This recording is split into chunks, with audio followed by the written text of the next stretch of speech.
வணக்கம். டானோவர்ஸ் 2026 அட்மிஷனுக்கான அந்த 84 பக்க ப்ராஸ்பெக்டஸை பார்த்து தலை சுற்றி போயிருக்கீங்களா?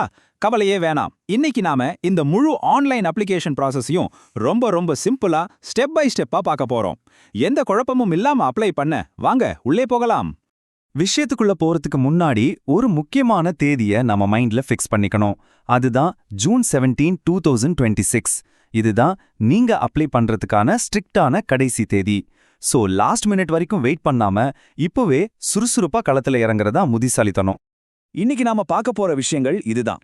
முதலாவதா டானுவாஸ் 2026இன் அடிப்படைகள், அடுத்து கோர்ஸ் மற்றும் சீட் விவரங்கள், அப்புறம் உங்களுக்கான தகுதி சரிபார்ப்பு, நாலாவதா அப்ளிகேஷனை எப்படி தொடங்குறது, அஞ்சாவதா கல்வி விவரங்களை உள்ளிடுறது, மற்றும் கடைசியா ஃபைனல் ஸ்டெப்ஸ் அண்ட் பேமெண்ட். பகுதி 1, டானுவாஸ் 2026இன் அடிப்படைகள். இந்த வருஷம் நமக்கு என்னென்ன ஆப்ஷன்ஸ் இருக்குன்னு பார்க்கலாம். எல்லாரும் அதிகமா ஆசைப்படுற அந்த 5.5 வருட பிவிஎஸ்சி மற்றும் ஏஹெச் கோர்ஸ்க்கு தமிழ்நாடு முழுக்க 660 சீட்ஸ் இருக்கு. இதுவே ஸ்பெஷலைஸ்டான 4 வருட பிடெக் கோர்சஸ் எடுத்தீங்கன்னா ஃபுட் டெக்னாலஜிக்கு 140 சீட்ஸ், டைரி டெக்னாலஜிக்கு 80 சீட்ஸ், அப்புறம் poultry டெக்னாலஜிக்கு 40 seeds ஒதுக்கியிருக்காங்க.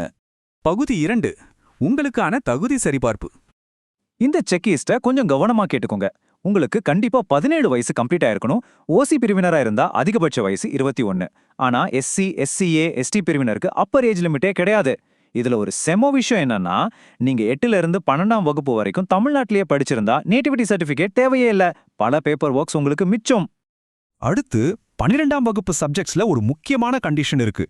Academic stream students physics, chemistry, biology படிச்சிருப்பாங்க.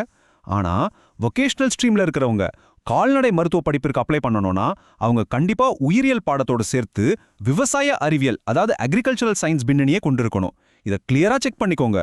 பகுதி 3, விண்ணப்பத்தை எப்படி தொடங்குவது? ஆன்லைன்ல அக்கவுண்ட் கிரியேட் பண்றது ரொம்ப சிம்பிள் தாங்க. உங்க பேரு, இமெயில், மொபைல் நம்பர் கொடுத்து ஸ்டார்ட் பண்ணுவீங்க. ஆனா இங்க தான் ஒரு ட்விஸ்ட். நீங்க மொபைல் மற்றும் இமெயில்னு ரெண்டுக்குமே வர ஓடிபி கட்டாயம் வெரிஃபை பண்ணியாகணும். இமெயில்ல ஓடிபி வரலன்னு நினைக்காதீங்க. சில சமயம் அது ஸ்பாம் ஃபோல்டர்ல போய் உட்கார்ந்துருக்கும். சோ அங்கேயும் செக் பண்ணுங்க. அப்ளை பண்றதுக்கு முன்னாடி ஃபீஸ் டீடைல்ஸையும் தெரிஞ்சுக்கலாம். நீங்க ஒரே ஒரு கோர்ஸ், அதாவது பிவிஎஸ்சிக்கு மட்டும் அப்ளை பண்ணா பொது பிரிவினருக்கு 500 ரூபாய், எஸ்சி பை எஸ்டி பிரிவினருக்கு 250 ரூபாய். அதுவே 4 கோர்ஸ்க்கும் சேர்த்து அப்ளை பண்ணணும்னு நினைச்சா பொது பிரிவினருக்கு 2000 ரூபாய், எஸ்சி பை எஸ்டி விண்ணப்பதாரர்களுக்கு 1000 ரூபாய் பே பண்ண வேண்டியிருக்கும். ஓகே, இப்போ அப்ளை பண்ண ரெடியா? டேட்டாவை என்டர் பண்ண ஆரம்பிக்கிறதுக்கு முன்னாடி கொஞ்சம் பொறுமையா உங்க டேபிள்ல நான் சொல்ல போற டாக்குமெண்ட்ஸ் எல்லாம் ரெடியா இருக்கான்னு ஒரு நிமிஷம் செக் பண்ணிக்கலாம். ரீசன்ட் போட்டோ, உங்க 10, 11, 12ஆம் வகுப்பு மார்க் ஷீட்ஸ், ஸ்கூல்ல கொடுத்த கான்டாக்ட் சர்டிபிகேட், கம்யூனிட்டி சர்டிபிகேட் இதெல்லாம் கண்டிப்பா வேணும். இதுல முக்கியமா நோட் பண்ண வேண்டியது, உங்க டிசி 2-3 பேஜ் இருந்துச்சுன்னா அதை ஒரே பிடிஎஃபா மர்ஜ் பண்ணி வச்சுக்கோங்க. அப்புறம் உங்க ஃபேமிலி இன்கம் 2 லட்சத்துக்கும் குறைவா இருந்து சலுகையை கிளைம் பண்ண போறீங்கன்னா இன்கம் சர்டிபிகேட்டும் மஸ்ட். பகுதி 4, உங்களுடைய கல்வி விவரங்களை உள்ளிடுது. இந்த வெப்சைட்ல எனக்கு ரொம்ப பிடிச்ச விஷயமே இதுதான். நீங்க உங்க 12ஆம் வகுப்பு ஸ்டேட் போர்டு ரோல் நம்பரை டைப் பண்ணிட்டு ஃபெச் பட்டனை தட்டினா போதும், உங்க மார்க்ஸ் எல்லாம் ஆட்டோமேட்டிக்கா ஃபில் ஆயிடும். அப்படியே ஒரு மேஜிக் மாதிரி நடக்கும். சிஸ்டம் என்னதான் ஸ்மார்ட்டா இருந்தாலும் நாம உஷாரா இருக்கணும்ல. உங்க போர்டை செலக்ட் பண்ணுங்க, ரோல் நம்பரை கொடுங்க, மார்க்ஸை ஃபெச் பண்ணுங்க. முக்கியமா ஆட்டோ ஃபில் ஆன மார்க்ஸை உங்க ஒரிஜினல் மார்க் ஷீட்டோட ஒப்பிட்டு ஒரு முறைக்கு இருமுறை கிராஸ் செக் பண்ணிட்டு அப்புறமா சேவ் பட்டன் அழுத்துங்க.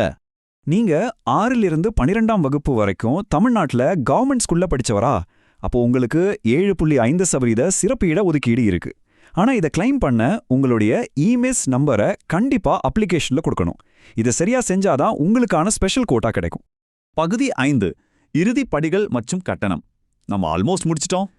ஸ்போர்ட்ஸ் அல்லது முன்னாள் இராணுவத்தினர் மாதிரி ஸ்பெஷல் கேட்டகரியில நீங்க வந்தா அதை கிளைம் பண்ண மறக்காதீங்க. உங்க சிக்னேச்சர், உங்க பேரண்ட் சிக்னேச்சர் ரெண்டையும் சரியா அப்லோட் பண்ணுங்க. அப்புறம் அந்த ப்ரிவ்யூ பேஜை ரொம்ப கவனமா படிச்சு பாருங்க. ஏன்னா சப்மிட் பண்ணிட்டீங்கன்னா அதுக்கப்புறம் ஒரு சின்ன கரெக்ஷன் கூட நீங்க பண்ணவே முடியாது. இங்க நிறைய பேர் பேனிக் ஆகுற ஒரு விஷயம் இருக்கு. அப்ளிகேஷனை சப்மிட் பண்ண உடனே நம்பர் வரலையேன்னு பதற்றப்பட வேண்டாம். ஆன்லைன் பேமெண்ட் சக்சஸ்ஃபுல்லா முடிஞ்ச அப்புறம் தான் உங்களுக்கான அப்ளிகேஷன் நம்பரே ஜெனரேட் ஆகும். வந்த உடனே ஃபைனல் ஃபார்மை டவுன்லோட் பண்ணி எதிர்கால பயன்பாட்டிற்காக பத்திரமா சேவ் பண்ணி வச்சுக்கோங்க. சோ அவ்வளவுதாங்க. ஜூன் 17ஆம் தேதி காலக்கெடுவுக்கு முன்னாடியே உங்க அப்ளிகேஷனை சப்மிட் பண்ண உங்க சர்டிபிகேட்ஸ் எல்லாம் இப்போ ரெடியா இருக்கா? இன்னைக்கே உங்களோட பேப்பர் ஒர்க்ஸை ஒருங்கிணைக்க ஸ்டார்ட் பண்ணுங்க. கால்நடை மருத்துவராகிற உங்களுடைய கனவு பயணத்தை இன்றே உறுதியுடன் தொடங்குங்க. All the best.